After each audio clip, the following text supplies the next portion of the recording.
that for a fact, but I think so. No, not Can I help you, but I you think never know. it's the classes that you pay, like I paid $56 for my classes to become a realtor. Welcome to the office. Yeah. I think it's those classes that are free. I think. I don't really know. Yeah, right, exactly. I think it's those classes. Great, great. Perfect. Are y'all ready to get started? Yes, I'm ready. So excited. Thank everybody for coming today. My name is Patricia Fiki. I am Morad Fiki's wife and head of operations for Fiki Properties. So we're very excited to have everybody here today. Before we get started, I do want to thank Chandra for all her help getting this organized. She's been amazing. And then for Medea Holly with North Star Title. I wanted to give her a quick shout out. She can say a few words, but North Star, this is one of our preferred title companies, the preferred title company that we have, and they do a great job making sure all our closings go from beginning to end. And we have some crazy closings. I don't know if you guys get into some weird scenarios what buyers and sellers want to do, but we get into it all the time, and they always take it to the finish line. We love working with North Star. Hi everyone. I'm sorry for my voice. It keeps going in and out, so if I sound a little crazy, that's the reason why. My name is Medea Holly. I work for North Star Title, which is a family-owned and operated title company. Not too far from here. We're in Spring Branch. We have about 21 employees, so although we are small, we're not that small. So we've been in business since 2008 as our own independent company. Before that, we used to be Fidelity, a fee office for Fidelity. But we decided we didn't want to work for the big guy anymore, and we wanted to keep it to ourselves and work with family. So we do residential as well as commercial business, and we don't work that 9 to 5. We work, if you're working, we're working. There's plenty of times when Patricia, whatever it is, I am more than happy to help. If you want to know more, reach out to me, send me a text, or find me in the back, and I'll be more than happy to help you guys. Thank you. Thank you. It's always important to have a rock star team, and Medea and her team are definitely part of our rock star team. So thank you everyone for coming today. Very excited for explosive growth with Morad Fiki. I had to tone it down, his original topic. I blew the F up. I mean, it gets attention. He's really good at getting attention. But yeah, so we're so excited. Just a little bit about Morad Fiki. If you don't already know, just bag up some credibility before he comes up here and tell you how he blew up. He's been named one of the top luxury agents in Houston Luxury Magazine. We just found out that he's been featured as the top 1.4% agents in the U.S., so very excited about that stat. We are a handful away from $100 million in sales. So we're very excited about that milestone in our business to reach that 100 million. We're looking to go to the Billy.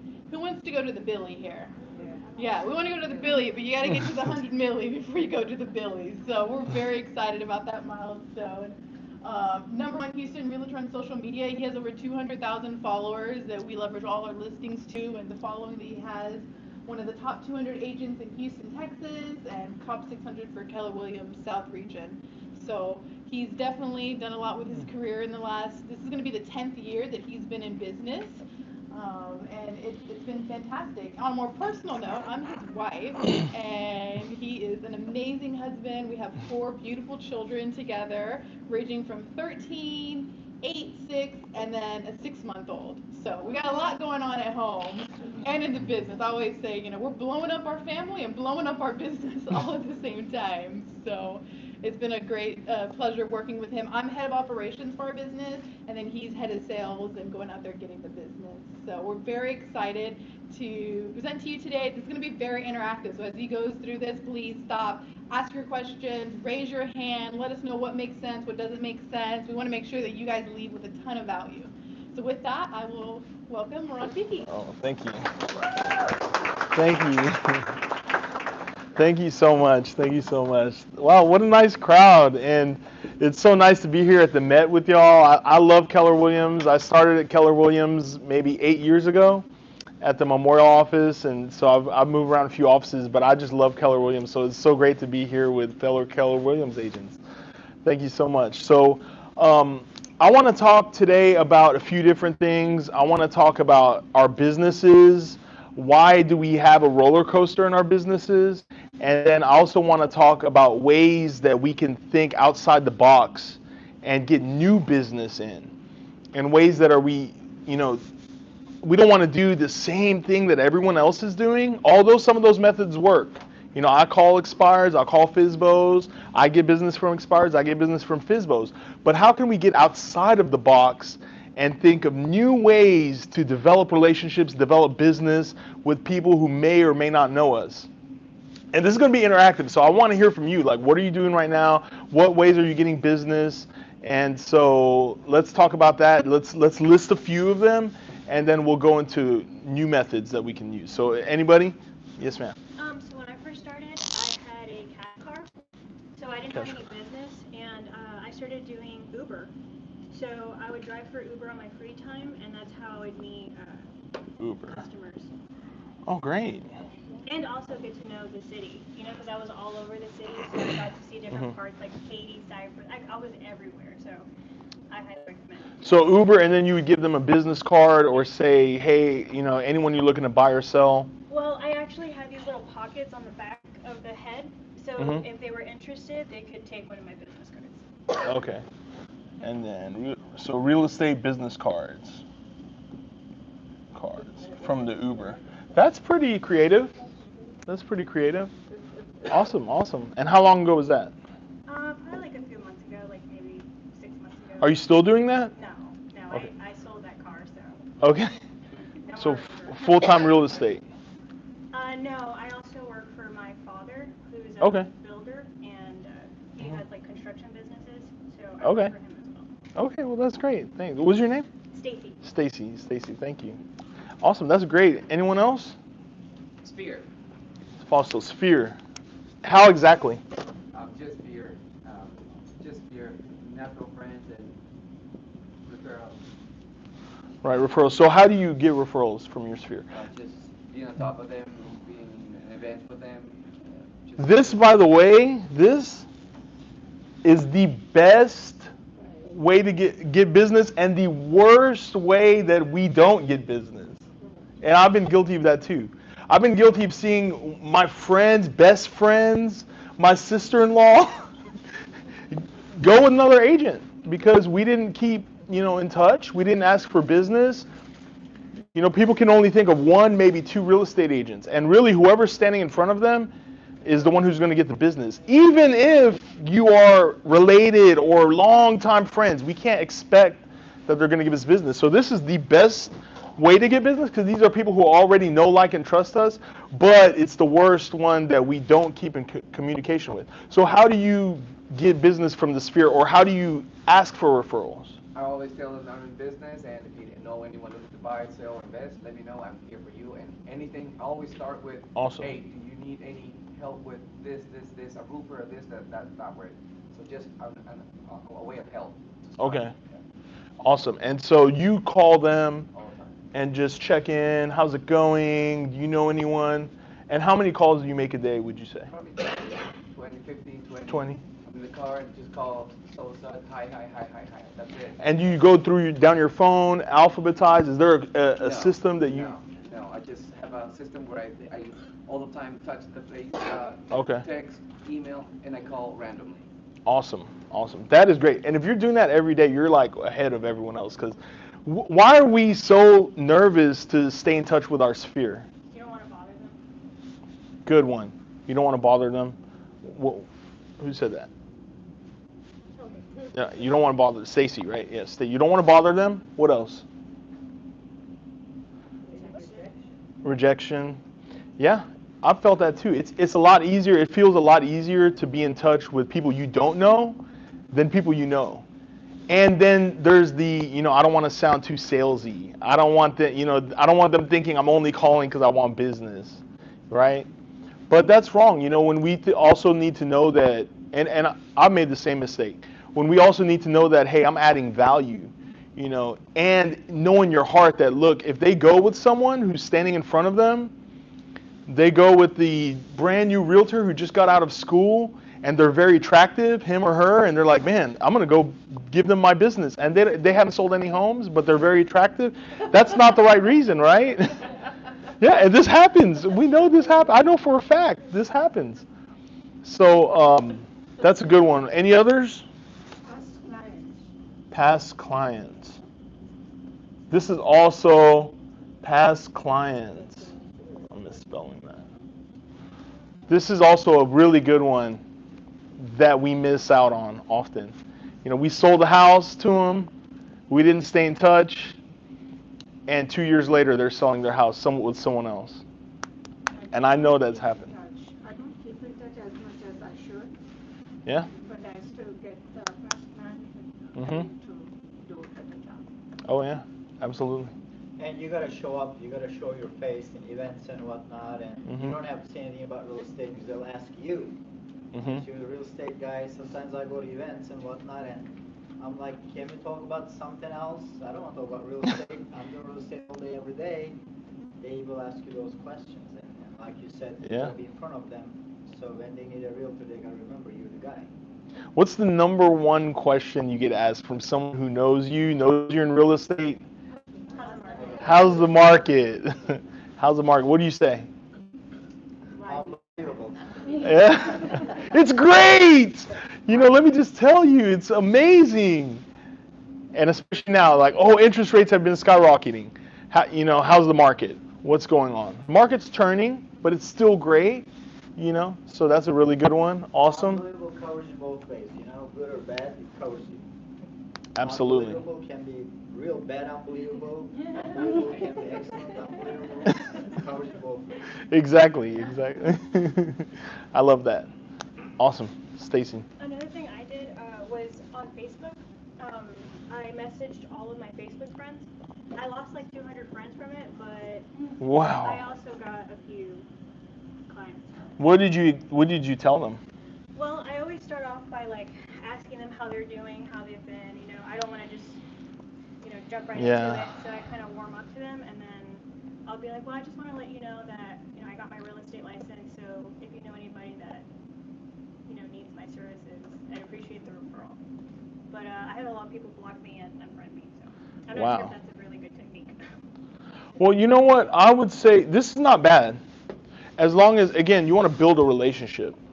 So you build a relationship. This is a contact sport. You got to build a relationship. So you're building a relationship, but at the same time, you're asking, like letting them know you're available to do business. You have to plant the seed. If you don't plant the seed, then I'm telling you, family members will not use you. If if you don't literally tell them, if you're gonna buy or sell, please use me. I'm happy to help. Or the other thing is you have to let them know that you're available. Someone like me, I get a lot of people think that, oh, Murad's too busy for this. I have a $200,000 house I'm selling it. He won't do that. And it's like, dude, of course I will. Like, we have a big goal, 100 million in sales. Next goal is $1 billion. Like, every sale counts. So the $200,000 houses start stacking up. Why would I not want to do it? But people think that. They think this is just not, he's not going to want to work with this. And so you got to plant the seed. I would say if you're getting unsubscribed, well, two things. Be careful with Facebook. Don't be sending out 200 messages a day because they will block you. Like, they will literally put you in Facebook jail. So, because, in their rules, you're not supposed to be doing business from your personal account. They want you doing business from your business page.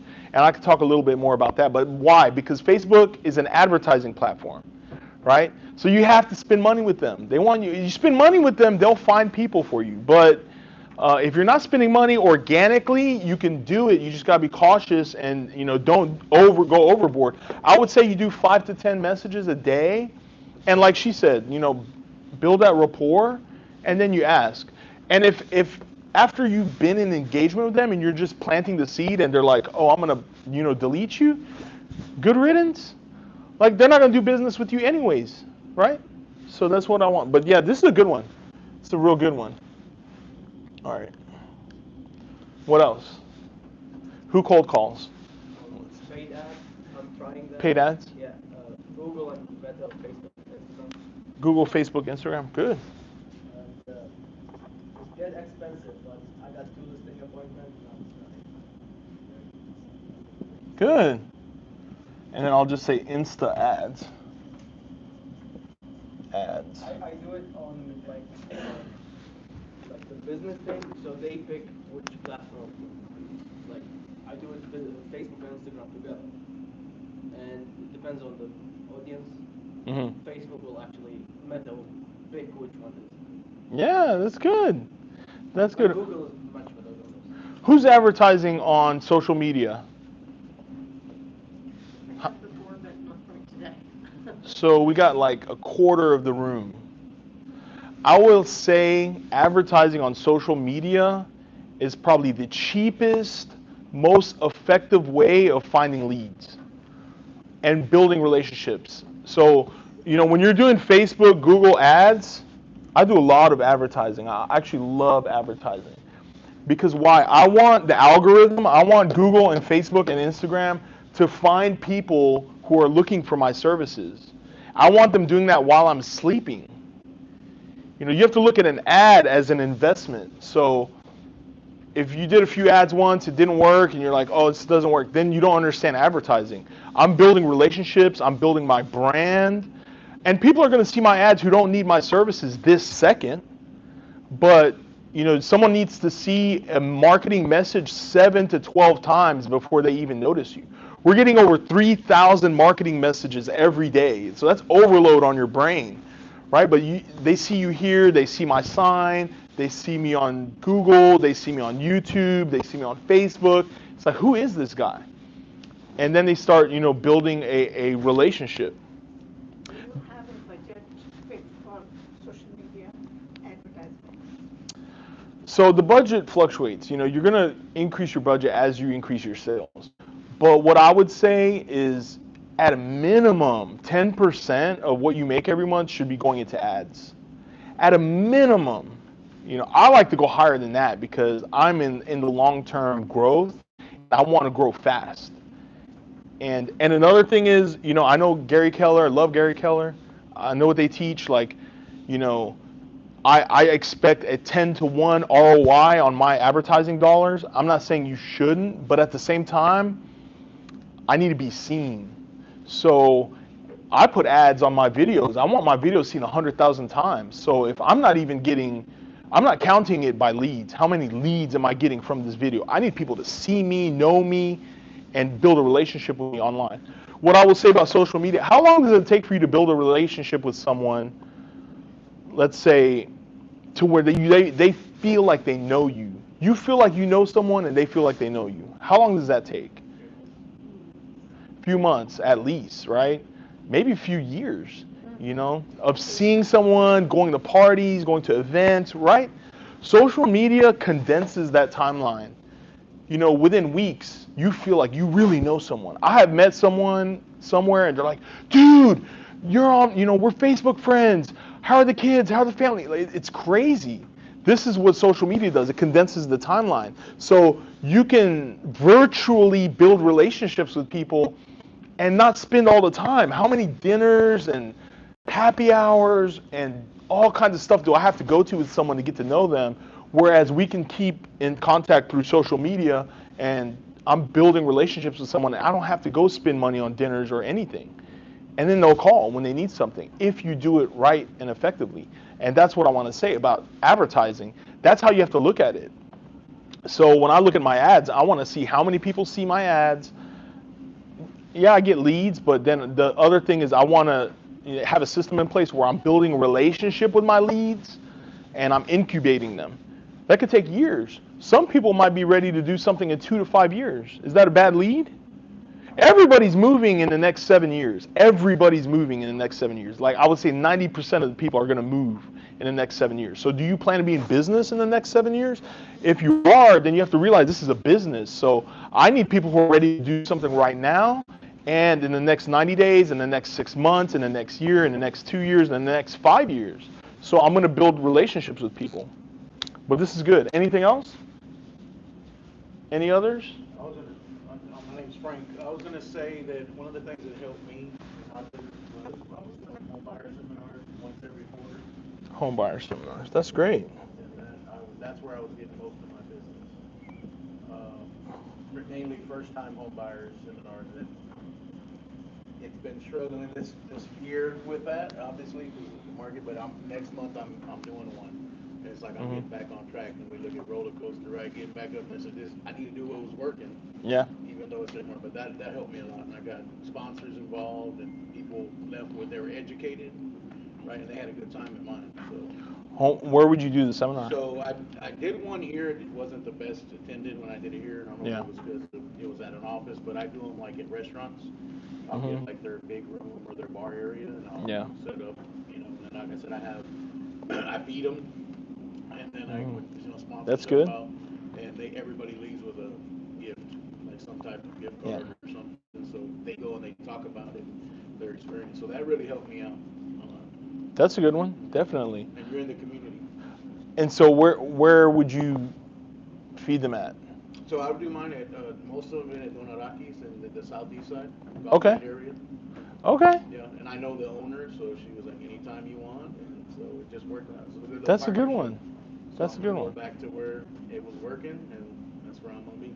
That's a good one. Yeah. That's a great one. That's a great one. Anything else? We got that home buyer seminar. Open houses. Whoa. What happened to open houses? Especially in this market when there's a lot of buyers. But how do you get, so you do an open house, what happens? You do an open house. Someone walks in, hey, how's it going? How are you going to capture? I welcome them in. Like, thank you so much for coming. How did you see the sign? Did you see the signs, or did you get an email? Did you find us on a card? I kind of start off with those types of questions. Okay. And then it opens them up, and they start talking, and then from there you just ask them questions, let them go see the house. Are you? I have a sign-in sheet. Okay. I missed that part. Okay. So I get them to sign in immediately when they walk in. Awesome. Awesome. What do you do when someone walks in? They say, "No, I'm good. I just want to see the house." What I learned in training was the seller would like to know who entered the home. Yeah. So if you could please just, put your name and a contact number and email if you don't mind. And usually they will if you're nice about it. That's a good one.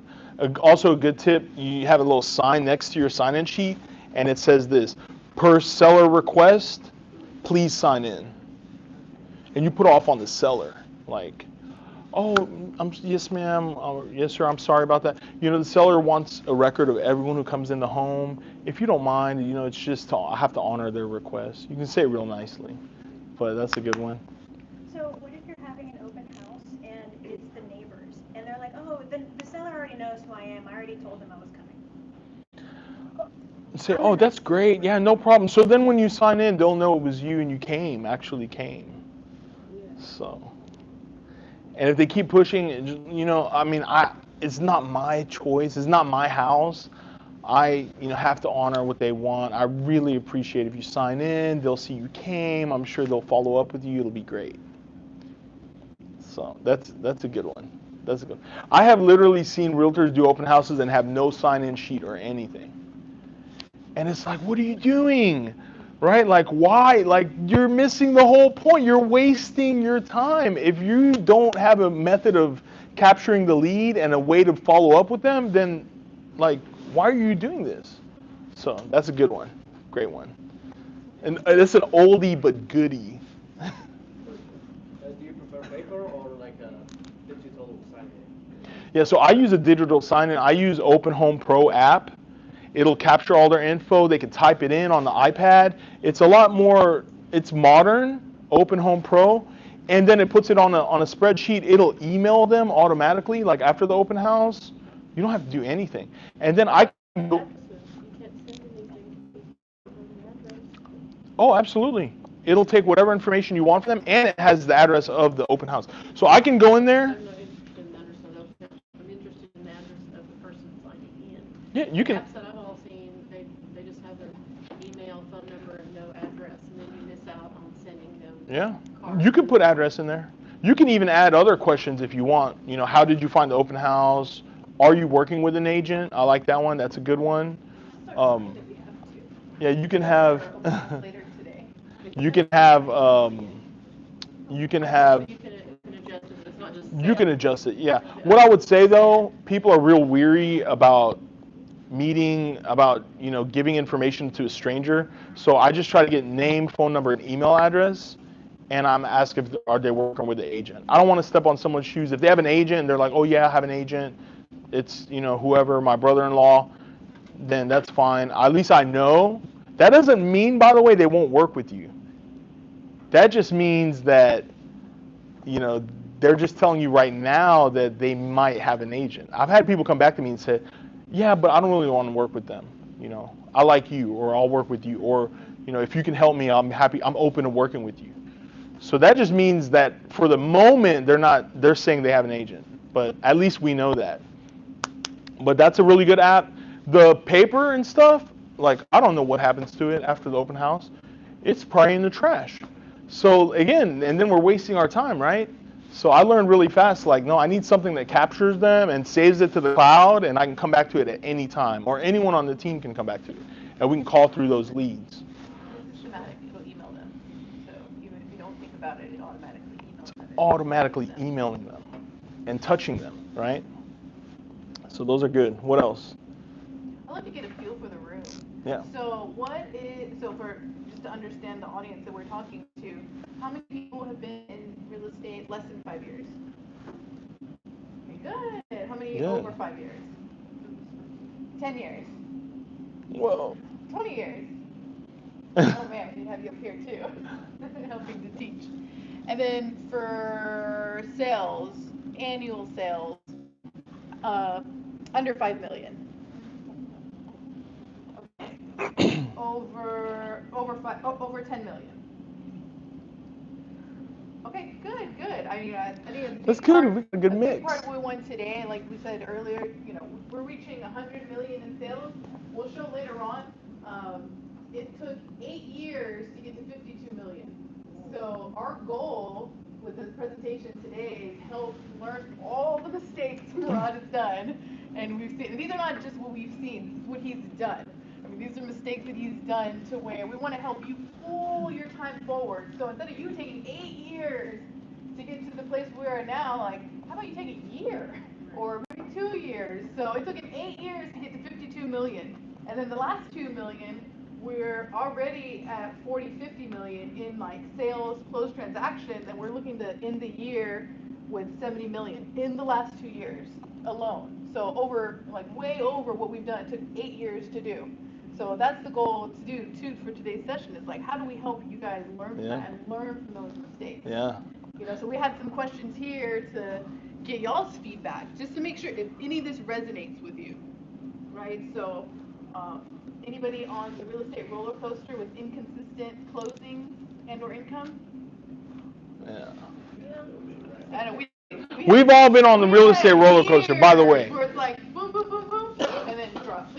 I think. Oh man, what happened? Boom, boom, boom, boom, and then drop. I think the last 2 years are the first 2 years that I actually closed deals in April. For whatever reason, the first 7 or 8 years, every April I had a big donut, no closings. So I closed deals in January, February, March, April.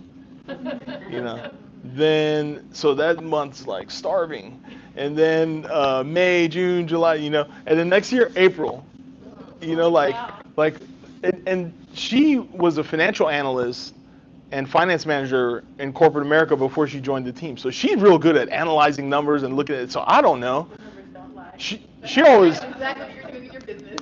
Oh yeah, like how how much you're closing this month? I'm like, I don't know. I'm just like, we're like go go go go go go go. Like I'm not looking at that. She's like, we're doing this much, and I'm like, oh, that's great, And then like, what's going on in April? Close 0 in April. What's going on in April? So that was great. These are problems that we've had. Whose phone's constantly ringing with new business? Anybody's phones off the hook ringing with new business? Sometimes are you? Anybody, especially right now with all this inflation, trying to figure out, man, how do I cover some of these expenses, these inconsistent closings? Yeah, I feel you. So that's our goal today, and we're talking about some really good ways y'all get business, and those are great. And we do traditional cold calls and going open houses and so forth, but then also a lot of non-traditional. talk more about that. We want to make sure you leave too with a lot of value around what not to do so you can blow up your business. It's lessons that we've learned the hard way. It took a long time to learn, but we've done those. So, yes? I have a question. Yes. So how would you handle this objection? No, I don't want to sell or buy a house right now because inflation's out the roof and the market's about to crash. I know. How would you handle that? That's good. Inflation is out the roof. I talked to someone yesterday about inflation. So inflation is out the roof, right? Inflation is 10%. Given inflation alone, home values rise 1 to 3% year over year on average. And basically home values rise on par with inflation. So right now there's like rampant inflation, 10%. The price of milk, eggs, gas, everything is going crazy. $100 to just fill your tank, right? I think it stops at 100. So like I put $100 and I didn't even fill my tank. If I'm on E, like that's crazy.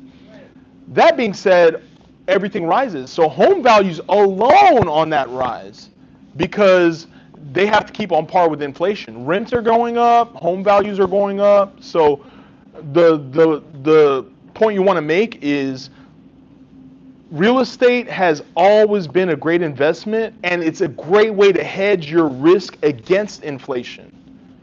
So then what if they hit you with, well, inflation, the price of everything is going up, including housing and rent, but my salary, my income is still the same. So now I can't afford my expenses and I can't even get approved. Like I think they were saying in order for you to qualify for a house in today's market, you have to make like a minimum of like 70 grand.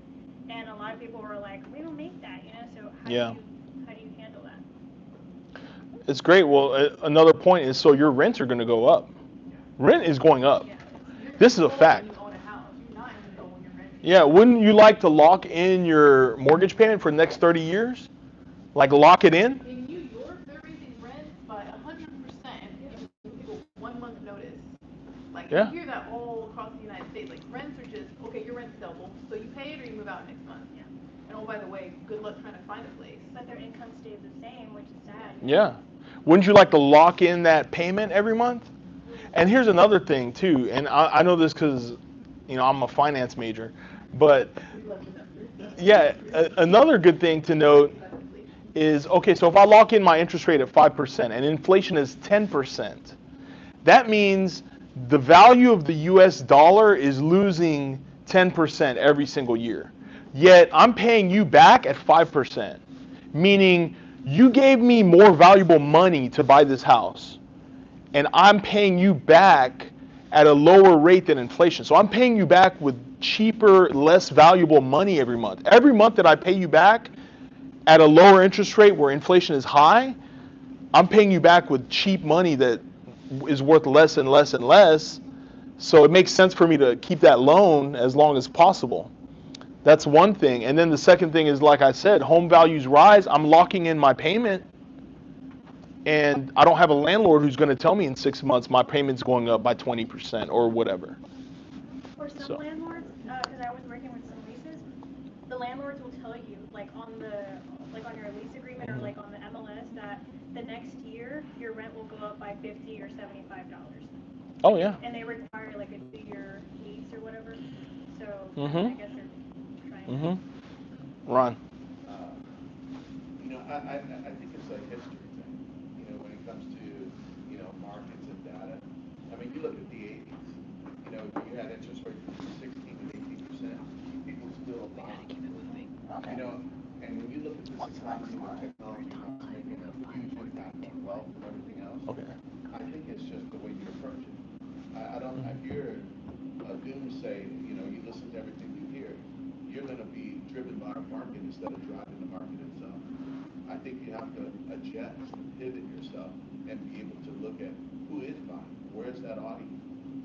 It's being target specific instead of just thinking everybody, I'm for everybody. There's no such thing as that. I think interfere with your perception of life, you're going to lose. You got to adjust. You got to look at things for what it is because, this is a changing. I mean, how many people start working for themselves in technology? How many people become millionaires every day? People are always buying. There's always going to be a roof over our head. mindset. You gotta change that along with the time. Some people are fearful right now. I'm so excited and want to make as much money as possible so we can invest it in real estate. Because it is just going to explode Oh yeah. in this next year with inflation. So it just depends, like I said, what is your mindset? And we'll talk more too about mindset. I just want to preview of what's to come in the next slide. So I'm going to move on to the number One more thing is you gotta know your market. That's right. Like I was in a training a few days ago and I loved what they said. They said if the whole states are gonna burn down, Houston is gonna burn down last. We have a very solid economy here. We have the port, we have medical center, we have oil. I just came here from a listing agreement. The guy, listing appointment, and the guy works for an oil company. He said they're doing great, and actually he's planning to sell and upgrade. Okay, so like he was saying, there are always people buying. You gotta find those people, and you gotta know your market. So when they come to me with something like, oh, it's gonna crash, oh, inflation, blah blah blah, I tell them, hey, Houston market, if you know your history, Houston market never does this. Always goes up, rests a few years or so, and then goes up again. The first house I bought here was $43,000. Now the same house is worth $277,000. The history tells me Houston real estate market is not going to crash. If you know that, you can convey that to your clients, and they're going to buy. The same thing. The interest rate was 9.75 when I first bought a house here. Went down to 2s and 3s. Now it's in the 6s. It's still a great rate. Oh yeah. And another great point is, so the stock market just lost what, 20% value overnight, like in a few weeks. How many trillions of dollars evaporated, right? So those are paper assets. You buy stock, and I own stock. I like investing in the stock market, but it's like you're in the casino. You're just rolling the dice. You're playing with it. Hey, if it goes up, great. Goes up, goes down. Sometimes it gets crashed, and this is just a paper asset. Like, what is it really worth? Whereas, when you have someone investing in a hard asset, like I can get out and touch this house. What is the chance of a $200,000 house getting cut in half overnight? Right? There has to be a catastrophic event. If there's a flood or a hurricane or a fire, okay, flood, hurricane, or fire, yeah, then okay, it'll go from 200 to 100. But we have insurance on that house, right? And hopefully flood insurance now. So you have insurance that covers all of that. If the house goes up in smoke, okay, now it's worth a quarter of what it was worth, but the insurance covers that. So you've got to hedge against that risk. That's a good thing to tell people. It's a good way to diversify. Great. Yes, ma'am. She had a question. So for the people who don't make the 70,000, I think adjustable rate mortgages are going to come back, and then they can qualify for the next 5-7 years, and then by then inflation hopefully has come down, and they can refinance. That's a great point. I think they will, too. Thank you. Great. Are y'all ready for this? Top 3. All right, we're going to fly through these, and let's go. All right, so top 5 things that I've seen new agents is no business plan. If you fail to plan, you plan to fail, right? And does this come down, Chandra? So Patricia, right next to you, there's a button on the wall. She got it. No, on the wall. That one, great. Yeah. Boom. Whoa. Okay, technology. So fail to plan, you plan to fail. I know a ton of agents, and I was guilty too, who wake up every morning at the behest of the universe. Whatever happens today, if I get some business, great. I'm just gonna, go throughout the day. Maybe my phone will ring. I'll walk around, go to happy hour. I'm gonna go chill out. That's not building a business, right? That's just, hoping something happens. We have to be sure that we're taking actionable steps every single day that is going to translate into business. And also on the days when we don't feel like it, the days when we wake up like, I just want to chill out, hang out today, go to happy hour. No. I got to focus on what I know is going to work in the long run. So this is a big one right here. How many of us are like, I don't feel like walking. I don't feel like making calls today. How often do you look at it? Every week, every day. He's Change it, and yes.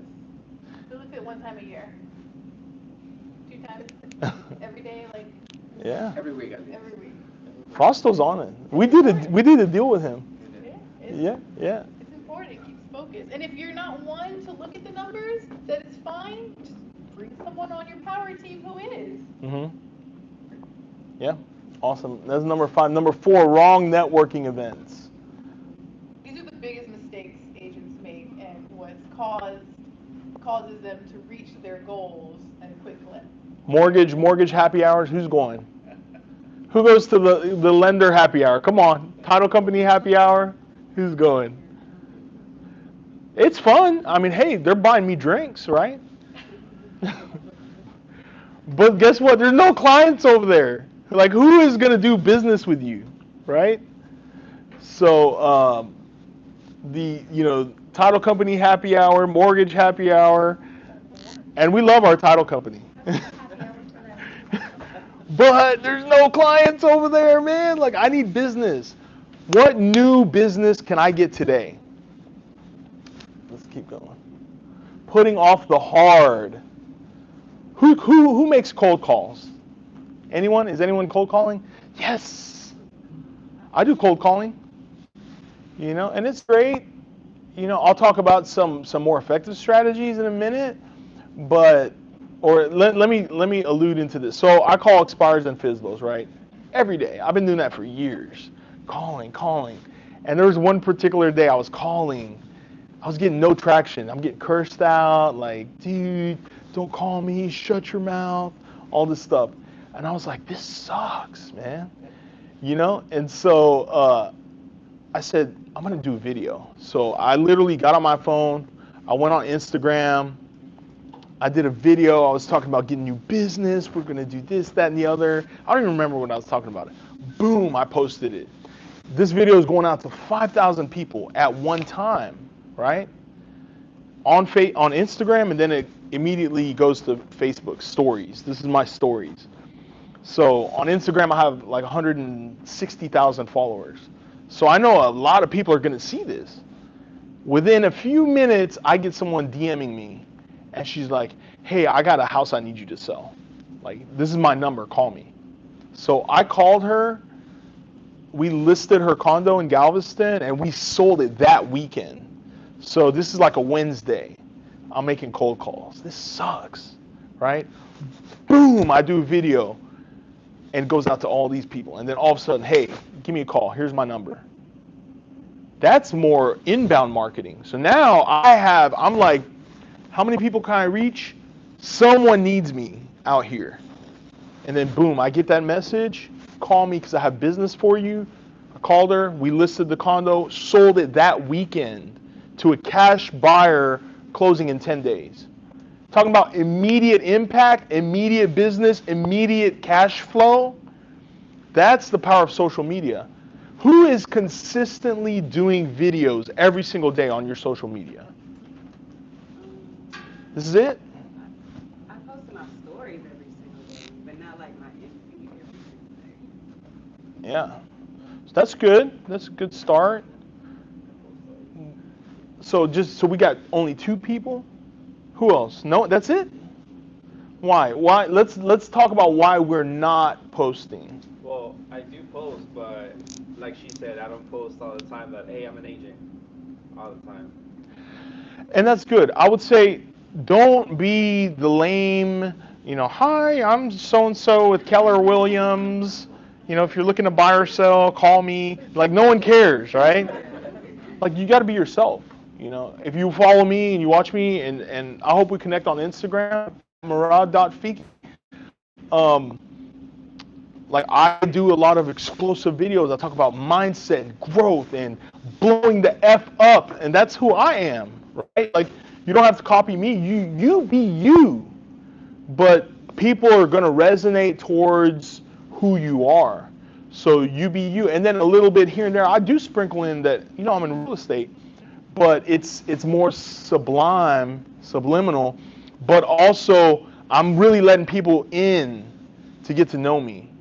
And so that's great that you post on stories every day and post, what you do, but do add a little bit of your real estate in there. Like, hey, man, I'm looking at this amazing house. You know what? I wanted to bring y'all in and see it. Like, it has the most cool pool that I have seen in a while. Check this out, And if you're looking for something like this, let me know, because this house is not gonna last. You know, let people in a little bit. If we're not posting on our social media, that is a huge mistake. And the other thing I'm gonna add, if you're only posting links, like, okay, here's an article I read on LinkedIn. I post links too, so I'm not saying don't do it. But if you're only doing that, if you're only posting links, okay, the Houston real estate market is booming. Houston real estate market is up 20%. And you're posting links, I mean, who's gonna read all that? People are moving so fast. It's a lot easier for someone to see a video. It would be way better for you to talk about the article in a quick video, 60-second video. Hey, check this out. I just found this article. Here's the link. They're talking about how the real estate market went up 12% last month. Sales are doing this, that, and the other. You know, if you know anyone looking to buy or sell, give me a call. I would love to help you. Boom. Or send me a DM, click the link. I would love to help you. And now, you know, you're giving people information. They know you're an agent. You're giving an item of value. You're not just saying, you know, I'm with Keller Williams.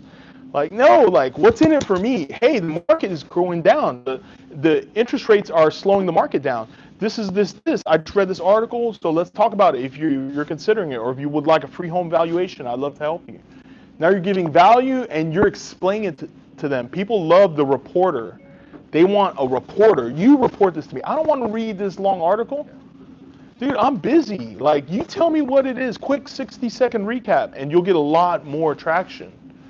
So that's great. You got to get on camera, guys. You got to get on camera. You have to. Yes, you do. We are way too critical of ourselves. We're way too critical. No, you know what? I'm going to wait until I'm perfect at it. Right? I know. I've felt the same thing. You're never going to be perfect at it. You're never going to be perfect at anything. Perfection is the biggest obstacle to success. You know, perfection is the enemy of action. Like, we got to take action. Get on video. Get your community to know you. To know, like, and trust you. You get on video consistently, people will feel like they know you. People will stop you at Whole Foods and be like, dude, what's up? Man, I've been watching your market updates. I do weekly market updates. And I had someone like me yesterday, hey, when's your next market update? And I said, you know, I'll either do it Friday or Monday. Let me see when the weekly stats come out. But people watch that stuff. They love that stuff. And you've got to get on video, and you got to stop being critical of yourself. It's not going to be perfect. And so what if you stumbled over your words? Like, hey, that's real life. Everyone does. I've stumbled a few times. You just keep going. People actually like more authentic videos. I have paid videographers thousands of dollars to make me a perfect video. Amazing. With the drone flying and whoa. And like, yeah, people will watch it. And then I do like a Facebook Live or something, and I'll get way more views on that. Because it's authentic, and I didn't have time to edit it, and I stumbled, and I said something wrong. You know, maybe I started to say a curse word, and I'd like stop myself. You know, and people are like, man, I like that guy. He's real, you know. We've got to get on video. So putting off the hard, getting on video is hard. Who says getting on video is hard? Let's be honest. All right, we're gonna shift that mindset. We're gonna shift that mindset, and we're gonna say getting on video is easy. And the people, my community wants me. Staying busy with busy work. This is a good one. So who's riding the roller coaster wave? 3 closings, 0, 2. Yeah, I've done that too. And I know exactly why. It's because you're getting busy doing you finally got a few deals in the pipeline. Oh, you're good. You don't need to make any calls. You don't need to find new business. You got to work these deals. Your customers need excellent service. And if they don't get excellent service, then like that's not acceptable, right? When the only important thing is lead generation. Because once you start working those deals and then 6 weeks later when all 3 of them close, and now you're like, what do I do now? Like, I don't have anything going on. And now you're gonna have a few donut months, at least one, where you're gonna have a big donut because it's gonna take some time to get some deals in the pipeline. So lead generation every day. What new business can I get? What's better than business? New business. This is what I tell myself every day. What new business can I get? Yesterday's deals are done. And okay, they haven't closed yet, but what new business can I get? Every day. If I don't get a piece of new business, I'm not happy. How did you get out of this? Staying busy with busy work, I got a beautiful assistant. Well, before he got that, No, he I will was say transaction that, coordinator. yeah, the first thing, if I have a regret in my career so far, it's that I didn't hire a transaction coordinator early enough. Oh yeah, and you're thinking like, I got to pay $300 and $400 a transaction. I'll just do it myself. I'll just do it real fast, and I don't have to pay that. And you're not seeing the other side. If I do pay that, that frees up my time when I can focus on my one thing. And I Yeah. do chime in with leadership. So we did just start our TC service. So for all agents that are solo agents, you do have a free TC available to you. So they just sent out the email the other day.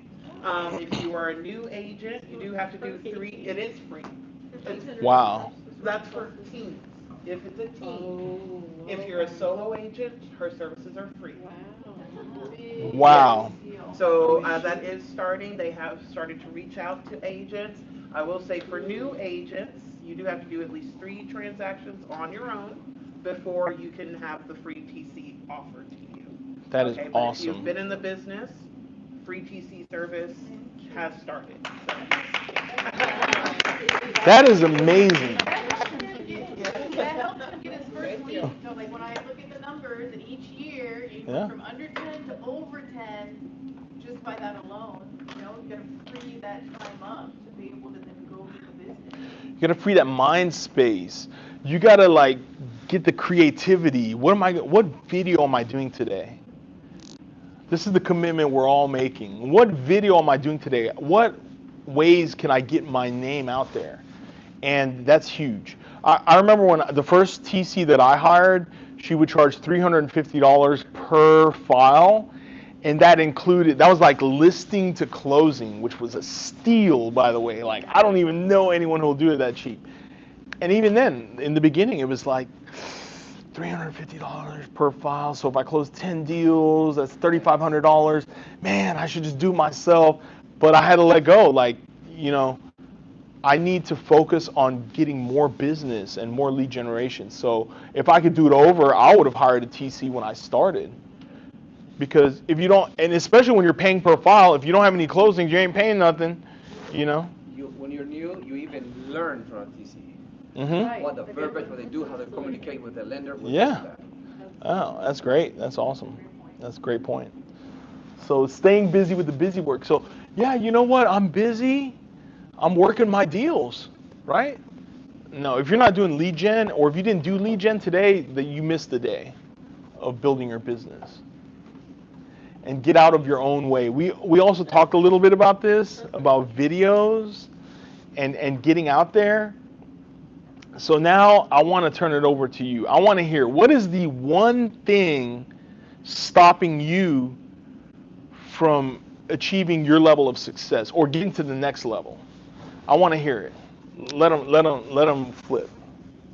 Okay, yes, ma'am. I just don't like to call people. I don't like to call people. At least that's honest. I know them well, and so you make a phone call, and it's 30 minutes, 45 minutes later, and then this list of 100 things that I should have trying to do with one person. You have all these things to do, and I manage and I get business from them, and business comes from referrals. Yeah. Business people have already done. I'm very lucky. I'm very fortunate, like you said. I've been extremely lucky. But it's really hard for me. I'll text them. Why don't you do this? I'm touching them. I'm like you. I'm just like you. I hate to call them. Yeah, I'm like that too. But then we all I don't miss their birthdays. I don't miss their anniversaries. I send them cards. we'll call, or like, especially for the birthday, I will call. Yeah. Or whatever, but it's just hard for me to make that call. Yeah, yeah. I know.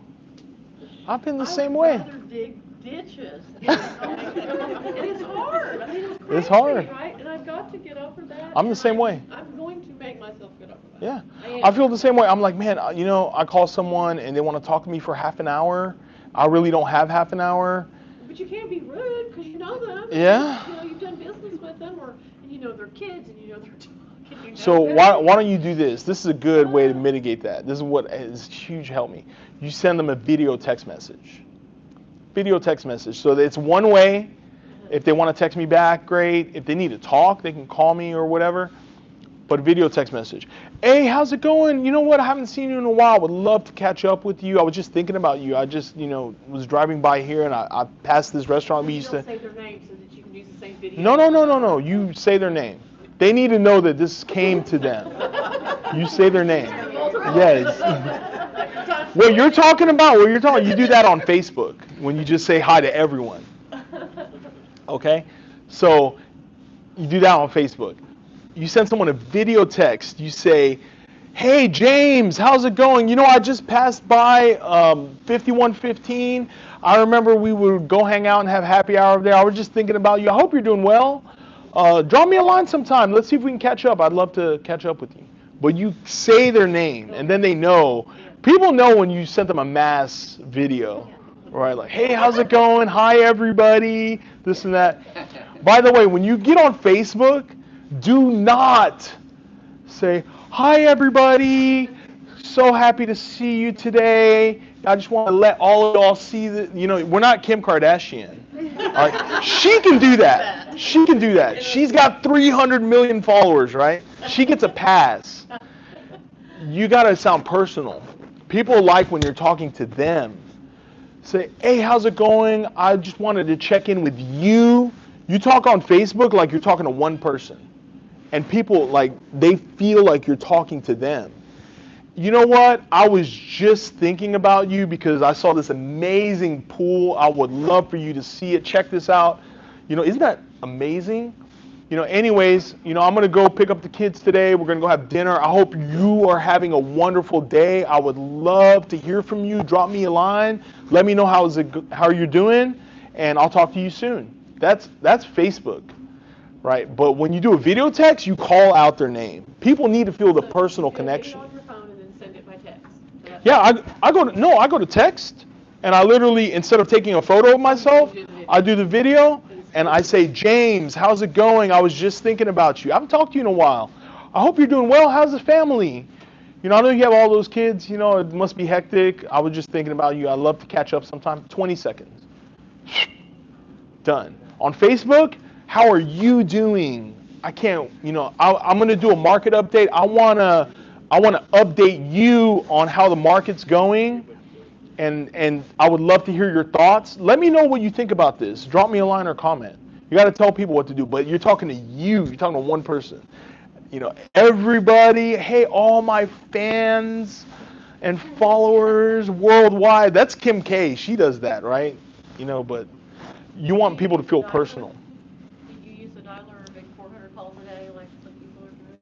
Oh yeah, if I call expired and FSBOs, I'll use a dialer. Yeah, and I've gotten great business from expired and FSBO. I have some expired and FSBOs. I use Mojo. I've used Landboys. I like Mojo. But I also. That's questionable. I think it works. When you're called expireds and FSBOs, you're looking for the needle in a haystack. You look for the diamond in the rough. But I will say this, what I love about cold calling, I know a lot of people don't like cold calling. What I love about cold calling, I'm meeting people who didn't know me, and one, I can get immediate business from them, and two, I can build relationships. I have expired and FSBO clients that are now lifelong clients, and friends, and we go out to eat and stuff like that, and I met them, through cold calling. But I will say, so if I meet someone like that, or I get a good lead, good prospect, I'm going to add them on Facebook. I want to let them in my world. I want them to know what I do and who I am. I want them to get to know me. That way, if especially if it's an expired, you're going to be competing with a lot of agents. But if I let them in my world, when the other agents are transactional, they just want that business. I'm letting them know, like, hey, I do real estate, but I'm also a family man. I'm also this. I'm also, I love baseball. I love the Astros. I love, and they get to know me. So. What are some other things that you guys would? Yeah, that's all hand over. Focus. Ooh, that's good. Lack of focus. Lack of focus. Focus, concentration.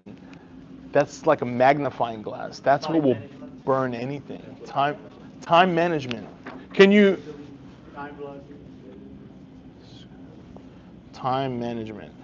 Can you elaborate a little bit? Like how exactly?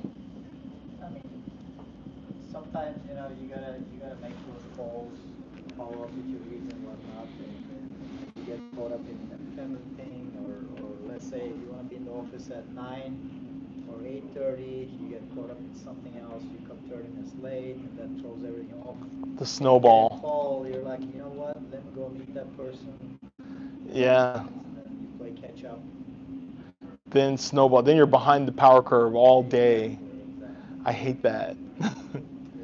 That's great. That's a good one. That's a good one. Okay, so for me, being that it has like work career, I have a full-time job and I have to do this, so I'm struggling to like manage my time and. Oh yeah. So this is your full-time job and your. So I have a full-time job, so for me, it's like I have two jobs. I have this and then full-time. What's the full-time job? I work as a scrum master. I'm sorry. As a scrum master. Scrub master? Yeah. What's that? Nobody ever knows. So scrum master is similar to working as a project manager. Okay. Project managers work in a waterfall environment as scrum masters work in an agile environment. Yeah. So you have to be there like at a certain time and stay till a certain time. That can be tough. Yeah. So I'm trying to like balance things out. Oh yeah, that can be tough. And you don't want to transition to real estate full time until you're ready. Like I do believe in that. I had a closing once, and the buyer shows up at the title company. This is on a Friday afternoon, and he's pissed. He's like cursing, and like they came and got me in the closing. They're like, "Hey, the buyer's outside. He wants to talk to you." I'm like, he's not my client. It was our listing. So I was like, okay. So I went outside, and he's like talking Spanish, and he's like, "Dude, I paid cash. I want my effing keys now." And I'm like, what's the problem? He's like, they're saying that they can't give me the keys until like this transaction is done or whatever. I'm like moving in this weekend, and I'm like, well, they have to fund, And he's like, those are your rules? I'm like, no, those are the rules. Like, I don't make the rules. But I'm like, look, he's signing, the money's here, they fund it, you get the keys. Like, well, he's like, my agent's not available. Yeah, he already paid cash, and he like the keys are in the lockbox. He's like, my agent's not available. We normally tell buyers agents, bring the key to closing. And I'm like, dude, like he can meet you over there as long as they say it funded. He meet you over there and give you the keys. He's like, no, he's at HEB, and I'm like, what do you mean? He's like, he's sacking groceries. He doesn't get off till 11.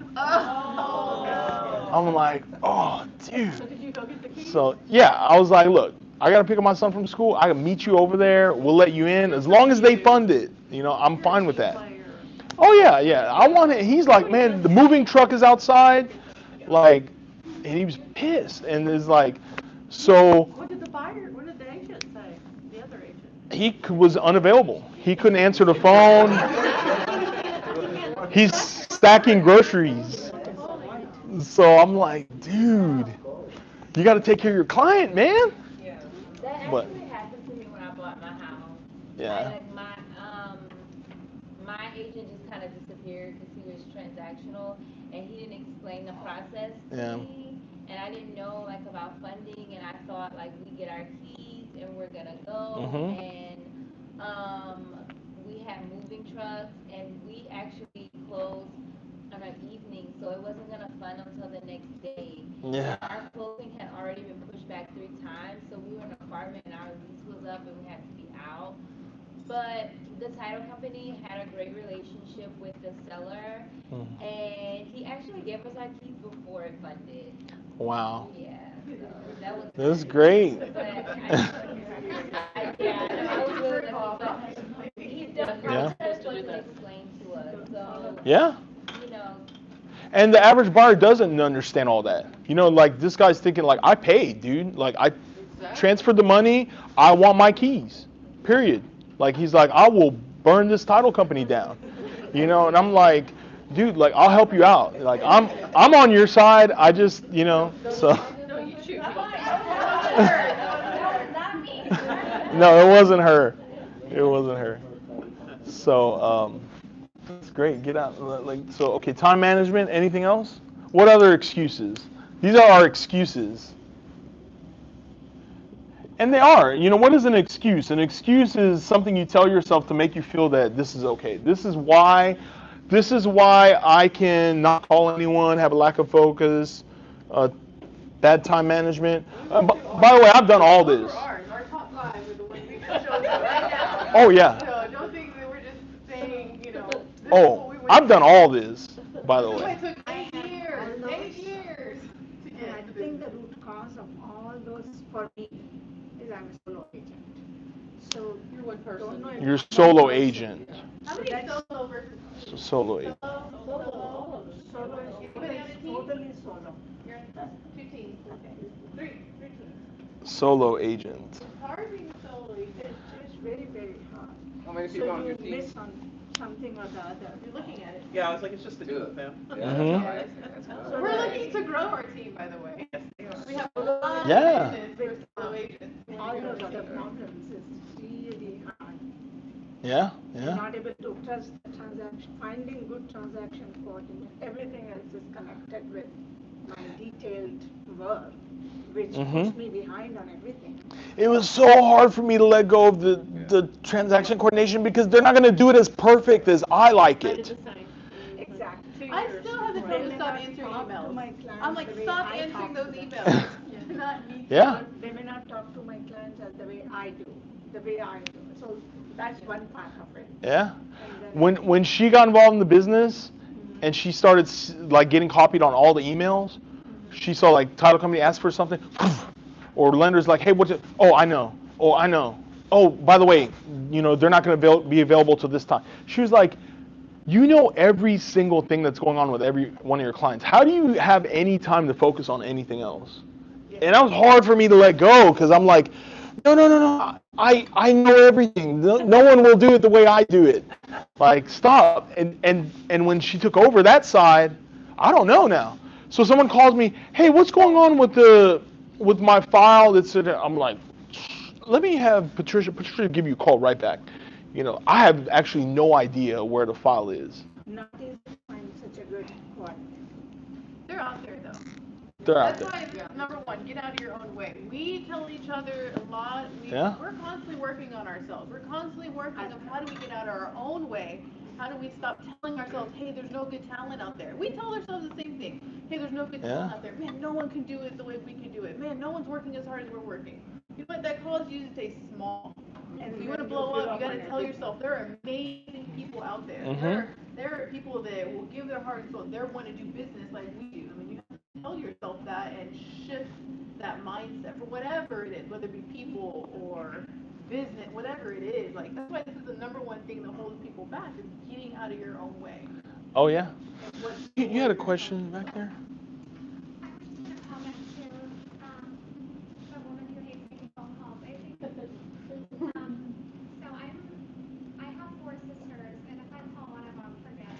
If I pick up the phone, my husband's like, do not answer that. But if I do call him and I say, hey, I can only talk to you for like 5 minutes, but I'm thinking about you, like you can, I was just going to give you that tip. Like you could say, hey, I only got 5 minutes, but I just wanted to ask how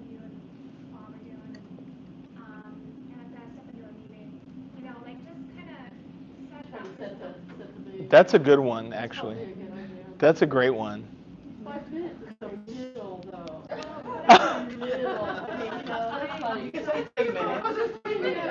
Yeah, and I'm like her. I hate telling someone I have to get off the phone. Even when I actually do, I'm like, oh, they're gonna feel like I'm just pushing them off. I don't have time for them, you know. But that's everything, yeah, and someone's telling me all their whole life story of how this thing happened. And sometimes I have clients who want to, and they're like, oh, look, I got a house I need to sell. Wait, but let me tell you how I got this house.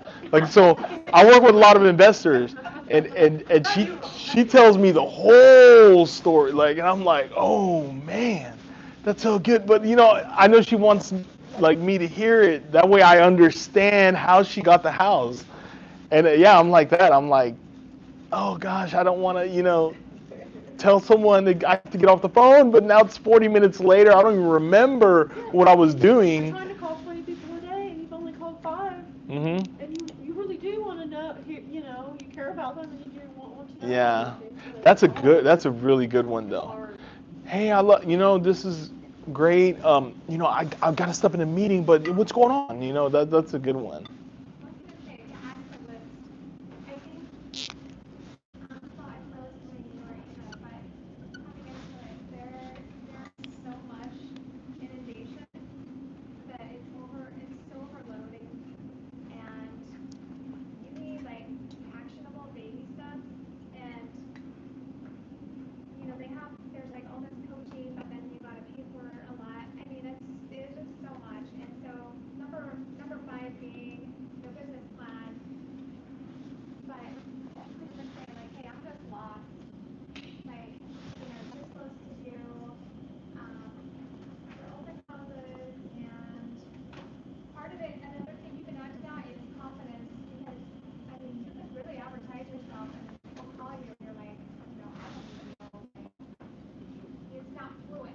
Yeah.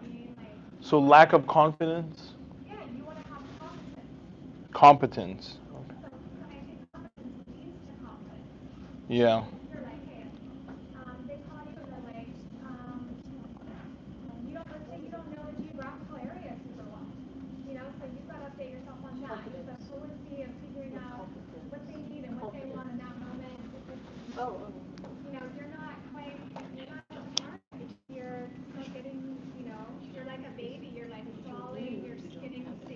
Yeah. That's a good one. That's a really good one. Competence and confidence. And I think over time you definitely get this. But you know what? I think you also need to instill confidence. We all have lack of confidence at some point. I have felt lack of confidence. And sometimes I got to tell myself, no, I can do this. I can handle this. Especially when someone's like, hey, can you sell a house in Conroe? Can you do, and you're thinking like, man, it's kind of far. I remember when I got started, I'm like, I'm taking all listings anywhere. Galveston? Oh yeah, I'll drive over there. East Bernard. I sold a house in East Bernard, Texas. Where is East Bernard, Texas? It's about an hour southwest, about 45 minutes past Sugar Land. So if you're going southwest towards Victoria, Texas, that's where East Bernard is. Yeah, in the middle of nowhere. And this guy had 3 agents before me, expired listing. And he was like, can you sell it? I said, I can sell it. I had no listings. I was like, I'm going to sell this. I don't care. I ended up selling that house to the buyer. Buyer came straight to me, so I got both sides of that. I had no listings. And no one wanted that listing. It was in the middle of nowhere. It was like in Egypt. It was BFE. It was like in the middle of nowhere. I will say too, this is selfish plug, but it's also the truth. For all the single agents, me coming into this business a couple of years ago, but then also seeing how hard it's worked over the years, I think you have to ask yourself, are you looking to build your own business, your own brand? Like, is that important to you? Building your own business, your own brand? Or do you want to be part of someone's business or brand and make money? Like, are you looking to make money and help people along the way? Buying or selling. So I think those are important things because you want to be in your business and your brand, that's great. And, we're doing that, and it costs a lot of money to do that. It costs a lot of marketing to do it. It costs a lot of mistakes. It costs a lot of self-improvement every single day to get out our own way, do what's hard when we don't want to do what's hard. There's no one there pushing us but ourselves. It's really hard when you're on your own. I think for someone who's a solo agent, finding a team that vibes with you, y'all have the same energy, you have the same type of goals, and there's a connection there is a really great match, because as a single agent, you now into someone's systems. They've figured out what is my system from beginning to end. They usually have transaction coordinators. Like, what do you need to do? How do you need to do it? You have that support system, and y'all push each other. And I think that that's a phenomenal thing for someone looking either get started or who's a solo agent and maybe having some of these things. And they just want to help people. They want to help people and they want to make money. Well, go to a team with all the infrastructure in place. Like, we have all the infrastructure in place. We get so many leads. He can't handle all these leads. Like, I need to take this Keller Williams real estate class and get licensed so I can start talking to people too. We have so much leads coming in, and we need people to help with that. So, if you're someone who's like, I just want to help people and I need leads, well, get with someone who has a whole bunch of leads, and y'all help people together. Or if you want to build your own business, that's great. That's what we're doing. We want Fiki everywhere. Fiki brand everywhere. I have all these children. I make a joke. I'm like, it's all a local elementary school. Everybody's going to Fiki just by the virtue of all the children we have at Fiki. And they all look like him. So all the teachers, some of them haven't even met him. Like, we'll have a new teacher. They haven't even met him. Like, oh, Morad, am I going to get to see Morad? Like, yes, you'll see Morad. And then you see his face every day when my kid comes to your class. Like, boys and girls. So, I think that's something to ask yourself. Like, what do you want out of your business, your life? What are you looking to do? If you're looking to build your own, great, do that. We can show you how we've done it. But if you're looking to make some money and help people along the way, find a team that you vibe with. And teams are all very different. We have a very different energy than a different team. We're looking to build $1 billion business. Like, that takes a hard work, and every day we got, like, what new business are we getting? We are very intentional with how we spend our time. We're very direct. Like, we don't have time to mess around, watch Netflix, and, like, just go chill all day long when it's raining outside and I don't want to make calls. Like, there's none of that. So it's like, who are you vibing with, and then how can you help each other set each other up for success? I think that's a big piece when you're just overwhelmed with all that's going on with how do I get my business going. I was literally making calls the day before Thanksgiving and the day before Christmas, and I had an expired answer. She's like, "You're working today?" I was like, "Yes, ma'am." She's like, "You're the agent that I want." She's like, "I don't even." She's like, I'm like, give me one day. He's like, we have big goals. I'm like, you're right. We have some big goals. So we find balance. It's very important. It's very important for us to be connected in marriage, be connected with our children, and individually have our own time and work out and stay healthy. So we find that balance. But with big goals, you work Thanksgiving. He was working Father's Day that morning. Father's like getting things out. Let's putting deals together because we have big goals. Oh yeah. So that's great. These are real great. But I would say, let's see, are there any others? Anyone else? I just wanted to ask, like, to the time management, I would say mine was like time bugging, but I think the discipline piece of it. Discipline. Right? So, for example, I'm somebody I'll help new agents, I'll help whoever, and it's not even real estate. People will call me friends, family, and I couldn't say no. Right? And so now I'm saying no to things. Like, I sit on different boards. Yeah, that's big for me. That's big. That's probably the biggest one. You gotta say no. Yeah, You so go, no, I can't do it. She's a witness, and it's like, a board that I'm on there, can you hold this position? I can be on the board, but I can't do that.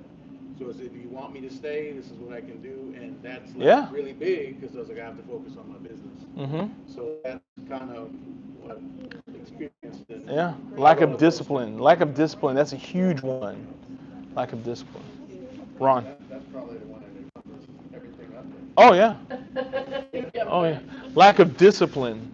Lack of discipline is making calls the day before Thanksgiving. Discipline is getting up, doing your lead gen, doing your video, even when you don't feel like it. Even when you wake up one morning, you're like, man, I feel like crap today. I don't feel like it. I had too many drinks last night. and you can start giving 1,001 reasons why you shouldn't do it. But discipline is going back to what you know. If I consistently do this action, over time, it will yield compounding results.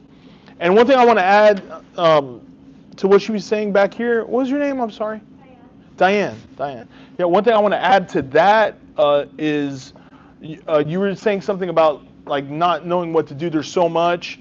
There are so many ways to get leads. That does not mean I need to do all of them, right? There's open houses, there's cold calling, warm calling, sphere marketing. Warm calling, calling people who know you. So cold calling is calling people who don't know you, and they're not expecting your call. Warm calling is calling your sister or whoever. But you don't have to do all of them. So I would say you pick the top 3 that you like to do, the ones that you're most likely to commit to, because if you're doing something you don't like to do, you're probably not going to do it.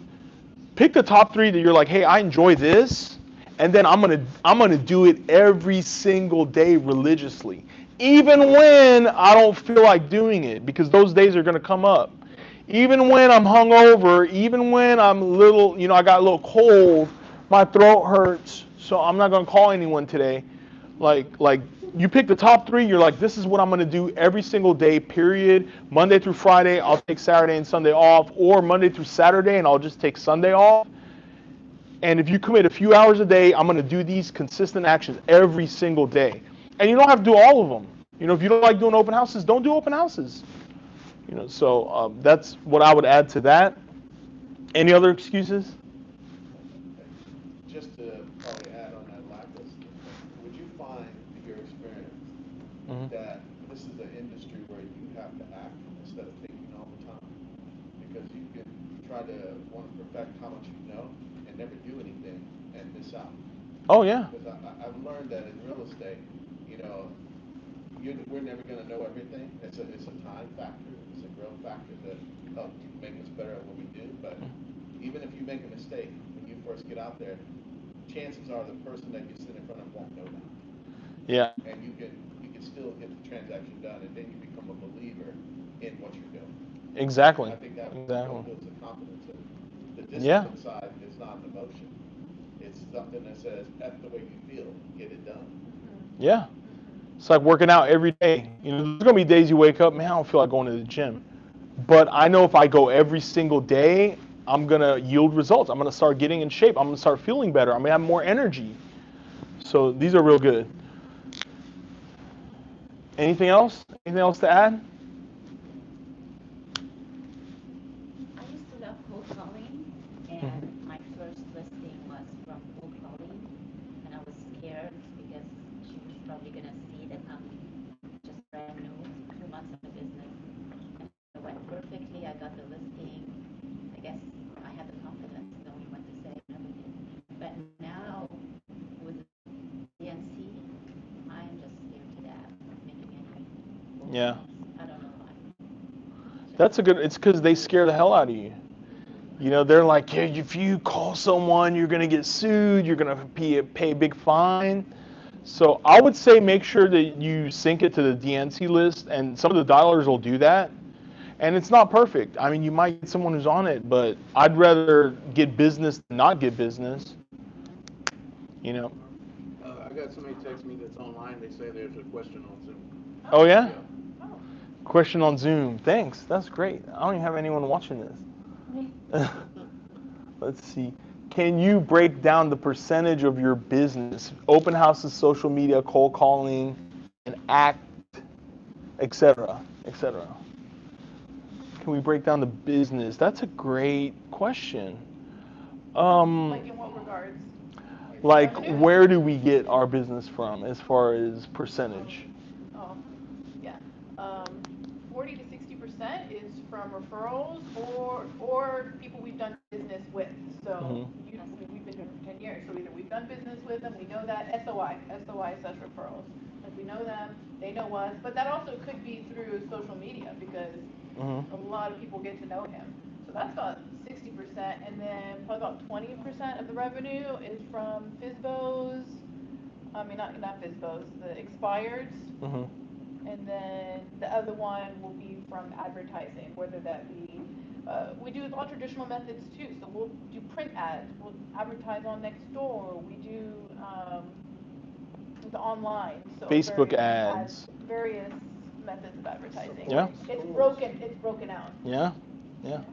So that's where a lot of it. But one of the things that he's so passionate about and what's really helped transcend the business, and it's expensive if you want to like do online it's cheaper than the print. You have to think we do print to our sphere, and it costs us $2,500 to $3,500 every month because we're sending a print ad to 3,000 homes.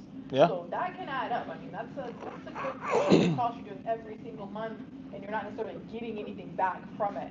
And so we do that, but we also do a lot of online advertising. And when you have a lot of followers and people, and you're putting ads everywhere, so many people know him or know of him before he even meets them because of all the years of advertising. And that has a huge impact when you're going in, and you don't know them, but they know you, and then they know you mean business, they've seen you around, they've seen your signs everywhere. Oh, that's the other big one, sign calls. Sign calls are huge. Having those listings, that's a big part of our business. Probably about 10-15% of our business come from people just with sign calls. Oh, yeah. Where was the point going with that? But it's one to many. So it's one-to-one cold calling, and then what he does is the advertising is one to many. How do I reach many people at one time? And that's how you, when we think about what is explosive growth and how you accelerate your business forward and bring yours back, that's how, right? You're able to talk and go business one to many versus one to one every day. Oh yeah, and that's a great point. And so like going back to the print advertising, it cost me about $2,500 to do a mailer to 3,000 homes, right? So it's almost $1 per. You know, that same $2,500 on Facebook ads will probably give me about 250,000 impressions. 250,000 people getting to see my ad. And not just that, I can go on Facebook, I can see exactly who saw my ad, I can retarget them, I can get them to see the next ad, and then the next ad, and then the next ad, and get people to start to know me for pennies. If you're not using social media to your advantage, this is a huge miss. And not just that, like I said, you've got to put out content. So what are they going to see? Put out content. You don't know what people are going to respond to. So I might put out this ad. I might put that out. I'm testing like a scientist. I don't know. I would put out an ad. I'm like, man, that is awesome. I love this ad, and no one likes it. No one cares about it. Then I put out another one. It's like, oh, everyone loved this ad. Like, what? I didn't care about that. I don't know. It's like putting out an album. The artist doesn't really know which song is going to take off, right? So those are just things that I would suggest, and you've got to put out content. You got to get comfortable on video. The question online is what is a sign call? What is a sign call? Great question. So a sign call means I have a sign on my listing, and someone calls me and says, "Hey, I saw 7 Gessner. How much is it? What is They want information." So that's a sign call because the sign is what brought that lead in. So we immediately code that person. Yes, absolutely. I'm going to send you all the information about 7 Gessner. I need your name and email address. Again, it's all about data capture. I need your information. You want my information, and I'm happy to give it to you, and I need your information. Because if I don't know who this is, or I don't have any way of getting in touch with them, I need your number, email address, and name, and I'm going to send you that information. I'll email it to you and answer all your questions. I'm going to send you the photos. I'm going to send you all the square footage data, everything they want to know. But I need your information. And then I code that. They called in, sign. So now I know. Now I have a list of leads who are interested in this listing. So we'll turn it over to we'll take some questions. How many people in your team? How many people on our team? This is it right here. We have a virtual assistant that helps. She's with us Yeah. quite some time. Yeah. Virtual assistant. We're looking for two executive assistants. We're looking for an ISA. We need buyers agents bad. Oh yeah. We got a ton of buyers that just need to be loved on. So. Yeah. We're analysts. For sure. For sure. We're looking to expand the team. Yeah. Everybody. Absolutely. Yes, sir. What's your name again? Zane. Zaid? Okay, Zaid. Nice to meet you. What were you saying? I think you answered. I was asking what do you need in your team? Oh. Yeah, if you know of anyone, we're looking. That'd be great. Thank you. Any other questions? How did you learn your numbers? I know you're both in numbers and finance, even if you have a financial background, but how long did it take you before getting to know your numbers? As far as like sales or what numbers specifically? Yeah, your sales. I'll probably say like I started looking more at that when she came in because Don't lie. Yeah. Do you have the graph? No, I don't know. You took it out? I never put a graph, but I put the data. Yeah. That one? Yeah. That one? Yeah. This is what she was saying here. So from 2013 to 2020, total was about 52 million in sales. From 2021 and through today, so not even a full 2 years, we're at about 70 million in projected sales for the year. So in these 2 years, we're going to surpass everything sold in the first 7 years. So what is that called? That's called momentum. That's momentum. You know, it takes a jet the most amount of energy and fuel to get off the ground. So, you know, I was in the Navy and, you know, I was in a flight training program. When you're taking a jet off, you have to give full power because we got to get off the ground. And it's like, it's using all the fuel, same thing with a rocket. You know, it takes the majority of the energy and the fuel expended is to get off the ground. Once you get off the ground and you're in the air, once we're 36,000 feet, we're burning very little fuel. That's how we fly from New York to LA. No problem. Like we're burning this much and matter of fact, we want to go as high as possible because the higher in the air we are, the less amount of fuel we burn because the air is thinner. So it's very easy for the airplane to fly when we're higher. But all the fuel is getting off the ground. So I say that to say this, you know, how many people are quitting before you have momentum because it's hard. And, you know, because I've been making calls, I'm not getting any traction. You got to keep going. You got to pick what are you going to do every single day to get business. And it takes time.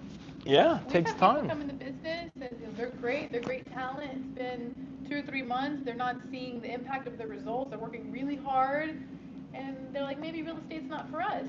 Except it takes longer than 2 or 3 months. You have to do this for consistently do these actions every single day, 6 months minimum before you might be seeing something, and then a year before you actually start seeing it consistently. But it's day in, day out, and you don't know if it's having an effect. It's day in, day out. You have to trust the process. And that's why it's important, you know, either being on a team or being connected to the resources Keller Williams has. So they have classes on like knowing your numbers. You know, that's a good one. A really basic thing I started, especially going to his business, where when I came in, the only numbers we had were from Keller Williams, what they tracked. I just started tracking with a Excel spreadsheet, like who are our clients? And when we have a client, well, how did you hear about us? So I just track that. So I just track, okay, how did they hear about us? You know, where did we start? And so then you start knowing what loss listings did we have that we pitched. They said they'd come work with us, but they didn't. And which ones did work with us? Were they buy or sell? I just had one spreadsheet that had some of those categories. And I learned a lot of categories from watching Keller Williams classes too about how do your business, what's important in your business. They have a business planning class every year that I would attend, and they'd say, here's your KPIs, key performance indicators. And I just started tracking. And then once you start tracking them, then you start having your data. Then I can say, okay, man, we're getting a lot of business from repeat customers. We're getting a lot of referrals. Wow, look at all these sign calls we're getting. Then you start knowing. If you're in it every day, it's hard to see it. But you start tracking it, then you start gathering data, and then you can make your switches, you make your moves. Same thing he does with the marketing. Is what's the data around the marketing he does online to then be able to shift, okay, what do this at or do that at? It helps you make really good business decisions. Yeah, and who do I thank for sending you to me? You know, that's what I ask, you know, or I get a call. Who do I thank for saying, oh, I found you on Google or Facebook or so-and-so gave me your name. And then I know who we need to thank. So those are really good to track those. And you can track this. So one of the biggest features in Command is the reports function, because you have goal tracking. You have ways that you can track your sales price, your GCI. All of that is trackable within your Command.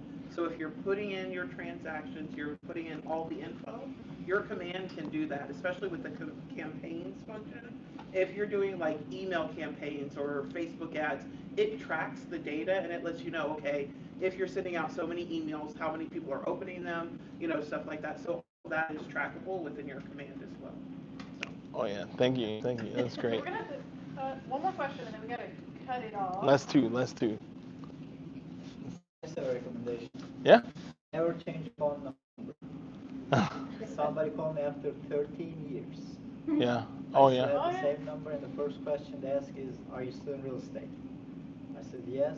He said, I met you about blah, blah years ago, and he was working here in a consulate. Then he had a cousin who moved to Houston, said, my cousin's looking for a house. I remember you, and he sold him a house. That's a good one. That is a good one. Never change your phone number. That is a good one. Oh yeah, that's a great one. Did you find that you guys accelerated your business when you started tracking those key performance, so you knew what worked, what didn't work? Did that make it better for you guys? Well, that always helps. As you scale? That always helps. I don't know if that. Yeah, I mean. It up, but I mean that helps. Yeah, I would say, I've been growing because of momentum. It's just continuing to do the daily activities, but that's helping me also know, like, okay, maybe I do need to put more money into these ads. Maybe I do need to do this or do more events. It pushes it. I'll tell you this, it pushes it. So at the end of last year, I was like, we are a couple million away of hitting 20 million in sales. We've never hit 20 million in sales. Like, let's go get those deals. We're December. Where are we going to find, $2-3 million of business right now in December? Yeah. So it helps. And then in May, I was like, I did all the numbers. Like, do you know we are a couple million away from hitting 20 million in sales for Q1 and Q2? He's like, no, I didn't know. Like, it's working, So it helps push. It helps push it forward. So when man, you just have a few more million, and now I can do in 2 quarters what we did all of last year, that knowing your numbers helps you push and helps you meet those goals and push it forward and like also helps accelerate momentum too. Oh yeah. Because then you start seeing on a monthly basis, how can I exceed what I wanted? Okay, on a quarterly basis, how can I exceed? Okay, now we put these 2 quarters together. Now, how do I exceed that? It's like a game, and especially in sales. Sales guys want to win, right? Like if you're sales, you want to win, you want to be number one. And that works with him really well. So I tell him we're so close, or you just a couple more, we do this. He will go and find the business. Versus you're just going through it every day, you're doing what you do every day, and it's fine, it's good, we've done good business. But when you give yourself that goal and that push, it really helps, especially if you're competitive and you like reaching those goals. Oh yeah, for sure. So, any other questions? So if you have more questions too, we'll take one more. Like we're having an open house today from 5 to 7. It's a broker open/open house. Yeah. It's gonna be a lot of fun. We're gonna have some music. We're gonna have Morad Fiki and Patricia Fiki there. Thanks. Answer any questions. Someone's helping us today. Who's helping? She's helping us today. Remind me your name again. Maribel. Maribel is going to be helping us host the open house today, which we love working with agents. You want to get to have an agent and get their time and get to know them. Ask them to host your open houses. That's a great way to get, because you're not really going to get on his schedule unless we have that even exchange. And so we're going to spend 2 hours with Maribel today and get to know her. Everybody else Come by. Take the address. 7 Gessner. 7 Gessner. 7 Gessner. And oh, by the way, this is an amazing house for anybody who knows the Memorial area. We just did a price improvement. It's $825,000, but it looks like a brand new house. And if you know totally the area, updated. You know that you can't get a house that's not a tear down for below $1 million. Yeah. This is a phenomenal. It's zoned to some of the top schools in Houston: Frostwood, Memorial Middle, Memorial High. So it's actually not too far from here. On 7 Gessner. Yeah. So come and you can ask questions and we can. We'll have some drinks. We'll have some dancing. It's gonna be great. Oh, dancing. Yeah, we'll have drinks, dancing. It's gonna be amazing. Yeah. So more questions there. Yeah. I just wanted to say, is there something we're missing? Because it seems like we're wrapping up, and is there something that you can share from the? Are we finished? Oh, that's a great more. I'm just question. saying, we want more. I want more. Yeah, that's a great. So is there something else? Is there Write something down else? too what more you want him, because we want to start doing more. Yeah, Of yeah. these. He has so much knowledge from all the years of experience. So like, tell us what's helpful from today, what's not helpful, what you want to know more of. Yeah. Yeah, definitely. Great question. Leads us to our next segment. Okay, so I'm looking to mentor 10 to 12 agents who are looking for mentorship and coaching, want to work directly with me, and I can help you blow the F up and like be your accountability partner. and make sure you're doing your videos and making your contacts and take your business to the next level. I know we all need mentorship. I've certainly benefited from mentorship and coaching. And so we're launching our Explosive Growth Mentorship Program. Go ahead. This is everything. So we're going to have video recordings, lifetime access, weekly group coaching calls, private Q&As. We're going to have daily daily morning check-in calls. So at 8 a.m. we'll start the day with our daily check-in. What are we going to do? We're going to set the intention, and then we're going to follow up the next day. Did you do X? Did you make your calls? Did you make your contacts? Did you do your video? Why didn't you do your video? Because I'm so busy, this and that. No. That's the excuse. Like sometimes we got to call it out. It's not, oh, you were so busy, but really you didn't want to do the thing that you needed to do. And hey, I've done that too. So it's all, it's tough love, but it's good love. So our daily morning check-in calls, private community. We're going to have our explosive growth community where we are going to champion each other. And we're going to talk through our shortfalls and then our successes. What is working? What's not working? Why are we not, what is holding us back from hitting that next level? Quite often, the person holding you back from hitting that next level is in the mirror. Yeah, it's yourself, And so the community, the growth, ongoing live events. We're going to have live events and trainings, which we'll pull them up as we go. So, total value, we're not gonna charge $3,000 a month. Normally, we would price this at $997 per month, but today only, we're gonna do this for $497 for the first 90 days. So if you think this is something that would be of value, you're gonna get all this for $497 for the next 90 days. And my goal is within the next 90 days, you're going to at least be doubling your business. I'm going to give you the tips, tricks, what's worked for me, what's hasn't worked for me, what's held me back, what's helped me forward. And then I'm going to coach you and I'm going to be on top of you and we're going to take this to the next level.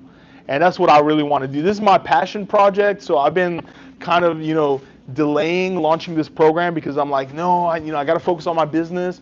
But I really want to give back. I want to help agents. I know coaching and mentorship help me. And so this is the QR code. Take a snapshot. We're going to do this today only. I can only take like 10 or 12, really. I mean, I'm going to try to get as many as I can in. But I want this to be... I want this to be intimate and really people who are committed to growth and taking it to the next level and doubling your business in the next 90 days. So that's the QR code. You can sign up. I would love to have you. It's going to be amazing. And if you have more questions or anything, we'll see you tonight at the Broker Open at 7 Gessner. 5 p.m. 5 p.m. We're going to put it on social media. It's going to be awesome. So thank you so much. Thank you. Thank you so much. Thank you so much. Hopefully this was helpful for everyone today. You had some nuggets. All right, let's get the music. Please fill out the feedback form, and I'm going to take those. Right here. Thank you, appreciate it. That's great.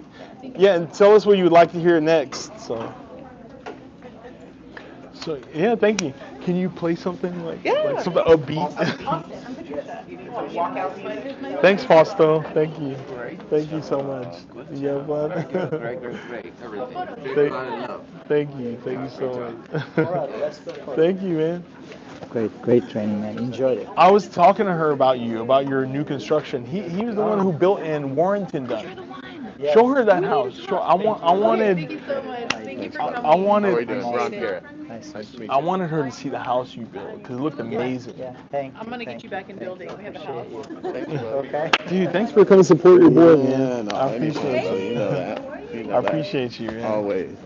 He wants to get a photo real quick. Yeah, for sure. Okay. Well, you gotta tag this on social media though. Sure. Okay. Can we turn this off? We'll tie talk. We're waiting for the music. And also. Thank you, everyone online. We'll see you. Because it was in y'all's face. She needs the. I think they need the barcode. So, better? Okay. Awesome. Thank you. Hey, Morad, thank you. I'll show her the picture of the house. Thank you so much. She's got to see it. I told her about it. Okay, thank and she you. knows Warrington done. Like those houses right now, they don't last. I know, They pop up. We could sell it for 2,300,000. It's appraised for 2,310,000. Wow. But we had a couple of partners. They were itching to get their money back, and I told them, "Hey guys, It was a long just time, be patient, yeah. wait, blah blah blah." They didn't want to wait. How long was the whole project like? It took us about 18 months to build it, Yeah. but after finish, we had another 8-9 months to sell it because of Oh, COVID. yeah. That's a long time. Yeah, I can understand. They didn't want to wait, Yeah. and we said, you know what, we'll just. Yeah. Anyways, That's good. It worked out. Yeah, for sure. You got to show her. You got to show her. Asked if I Hi. could take a picture Yeah, of for both of sure, y'all. for sure. Let's Thank do you it. so much for your class. Yeah.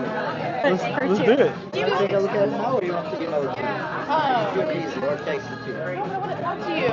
Okay. I want to hear about this. I want to hear about this. Yeah, she wants to do a picture. With those.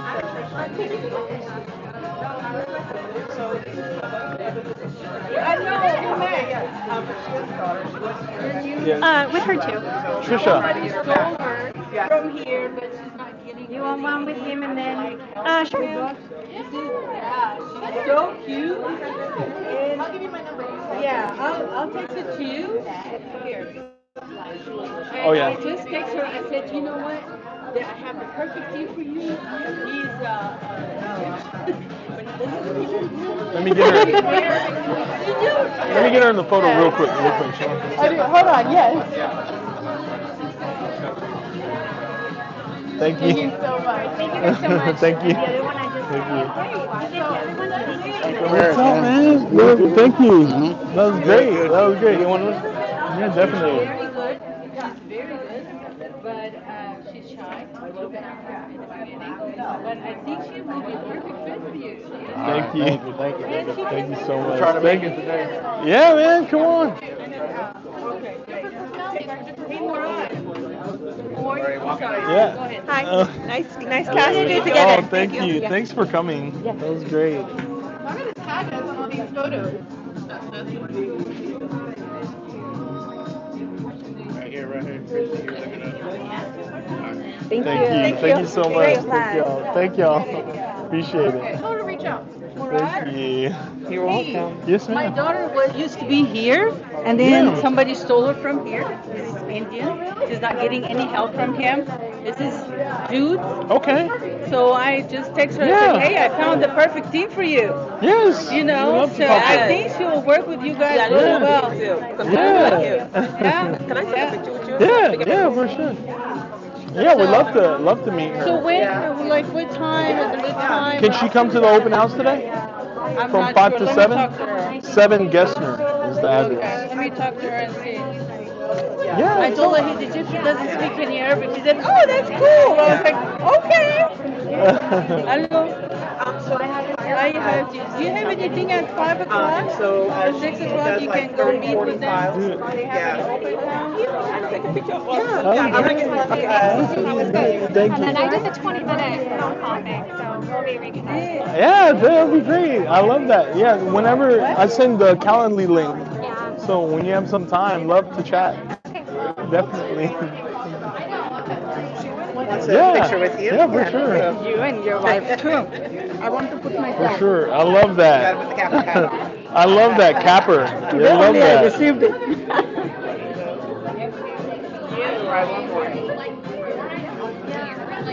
Thank you. You're welcome.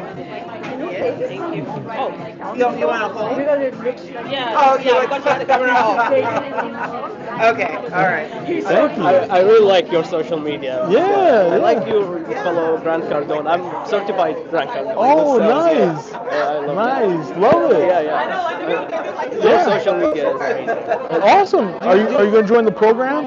I probably will. Like, Yeah, that would be great. I would be I'd love excited to have do you. that. Yeah. Love to You have use you. ClickFunnels, that's great. Oh, yeah. I love the upsell and downsell. Yeah, for sure. So we'll see you tonight? We'll see you tonight, 5 to 7. Yeah, for sure. We have to redo this. Oh, no problem. I didn't do She it has to right. do it So from. we gotta fix it here. Try one more. All right. Thank you. Is that better? Yes. You don't look Yeah. You are so big, I'm so small. She's taking from top. So how do I get? I will be asking you. Probably I might Yeah. come in the evening. Hmm? I have that fear of getting over the video Yeah. thing. So I We'll don't help do you through video. that. We're Just gonna help once you. or twice I did in the open house. Yeah. And they were okay. But I'm always fear conscious. We're gonna help you. Yeah, we're gonna help you. Hopefully you can join the program. I hope We so. will help you. Let me think about it. Come tonight. Yeah, Yeah, I have come a lot tonight. of stumbling blocks. Yes, So I we will got to get think over about that. it. We're getting over that. Okay, thank you. We'll see you. All right, thank Hey, you. Be in touch. Fausto. Thanks Yeah, a thank lot. you, Good man. job. Yeah, Thank man, you. and this is your program. I'll talk to you. Okay, All right, okay, thank you. Appreciate Thank it. you. All right, Thank here we you. go. Hey, Try one more. Last one.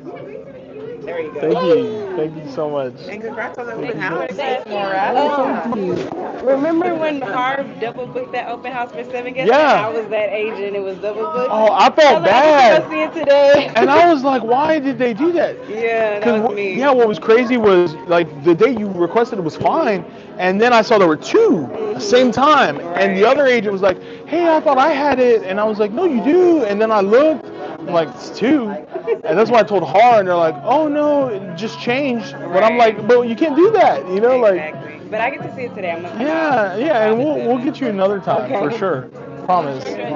But thank you for coming.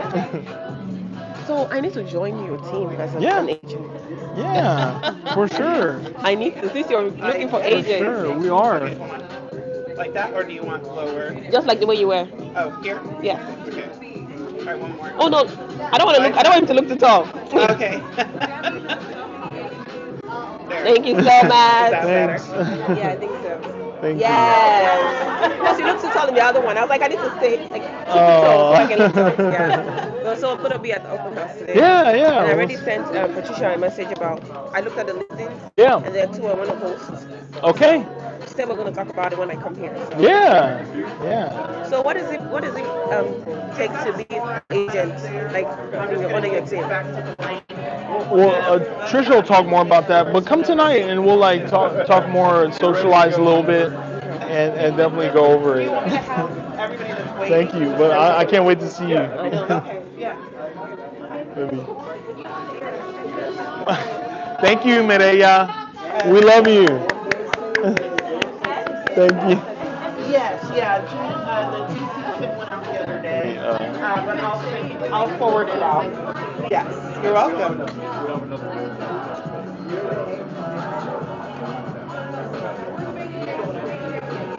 Yeah. All right. Did she leave? Did she leave? Hi.